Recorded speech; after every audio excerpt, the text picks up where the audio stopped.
ফার্স্টে কথা বলবো ডাব্লিউডাব্লিউ ফ্র্যাকশন নিউ ডে কে নিয়ে। সো গাইস, এই বছরেরই নভেম্বরের 28 তারিখ ডাব্লিউডাব্লিউ ফ্র্যাকশন নিউ ডে কিন্তু 10 বছর পূর্ণ হবে। এটা সত্যি একটা অসাধারণ ব্যাপার, কারণ একটি ফ্র্যাকশনকে 10 বছর টেনে নিয়ে যাওয়া কিন্তু মোটেও সহজ ব্যাপার ছিল না। আর সব থেকে মজার বিষয় হলো এই ফ্র্যাকশনটা কিন্তু সম্পূর্ণটা লিড করতো ডাব্লিউডাব্লিউ সুপারস্টার বিগি। কিন্তু কিছু বছর আগে বিগির একটা অনেক বড় ইনজুরির কারণে বিগি ঘোষণা দেয় সে কখনো আর ডাব্লিউডাব্লিউতে রাসেল করতে পারবে না। তারপরেও কিন্তু কোফি কিংস্টন এবং জেভিয়ার ভুডস কিন্তু এই ফ্র্যাকশনটাকে চালিয়ে নিয়ে যাচ্ছে। সো তাদেরকে অবশ্যই একটা ধন্যবাদ দেওয়া উচিত। ডাব্লিউডাব্লিউই কে প্ল্যান করছে যে কেভিন ওয়েন্স ভার্সেস জেকব ফাটুর ম্যাচ করানোর জন্য।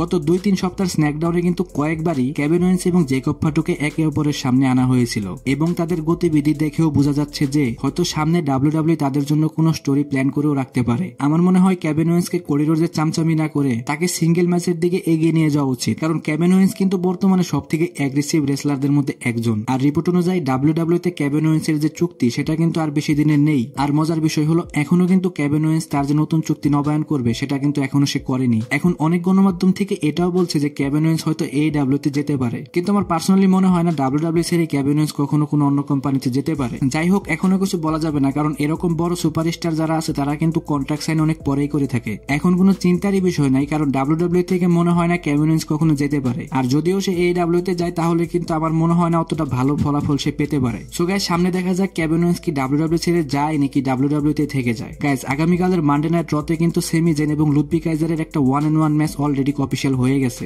এই ম্যাচের মধ্যেই হয়তো গুন্থার এসে ইন্টারফেয়ার করতে পারে এবং সেখানেই সেমি জেন ভার্সেস গুন্থারের ডাব্লিউডাব্লিউ যে হেভিওয়েট চ্যাম্পিয়নশিপ ম্যাচটা সেটা কনফার্ম হয়ে যেতে পারে। এছাড়াও আগামীকালের মানডে নাইট রতে কিন্তু অলরেডি ড্রু ম্যাকিন্টায়ারকে অ্যাডভার্টাইজ করা হয়ে গেছে। সো গাইস, আগামীকালের মানডে নাইট রতে কিন্তু আমরা ড্রু ম্যাকিন্টায়ারকে দেখতে পাবো। এছাড়াও কিন্তু আগামীকালের মানডে নাইট রতে সিএম পাঙ্ককেও অ্যাডভার্টাইজ করা হয়ে গেছে। সো গাইস, আগামীকাল 100% শিওর এই দুজনের মধ্যে হাতাহাতি হতে পারে। আর আগামীকালের মানডে নাইট রতে সব থেকে বড় ম্যাচ যেটা হবে সেটা হলো ব্রন ব্রেকার ভার্সেস জে উসোর ইন্টারকন্টিনেন্টাল চ্যাম্পিয়নশিপ ম্যাচ। গাইস, এই ম্যাচে 100% শিওর ব্রন ব্রেকার কিন্তু তার টাইটেলটা রিটেন করে নেবে। আর জে উসো যদি হেরেও যায় তাহলে কিন্তু সে সহজে হারবে না, তার পিছনে বড় বড় কিছু ইন্টারফারেন্স থাকতে পারে। সো গাইস, আগামীকালের মানডে নাইট রটা কিন্তু অনেক ইন্টারেস্টিং হতে চলেছে। অবশ্যই রেসলিং সম্পর্কে সমস্ত নিউজ এবং আপডেট জানার জন্য আমার চ্যানেলের পাশেই থাকবেন। ধন্যবাদ।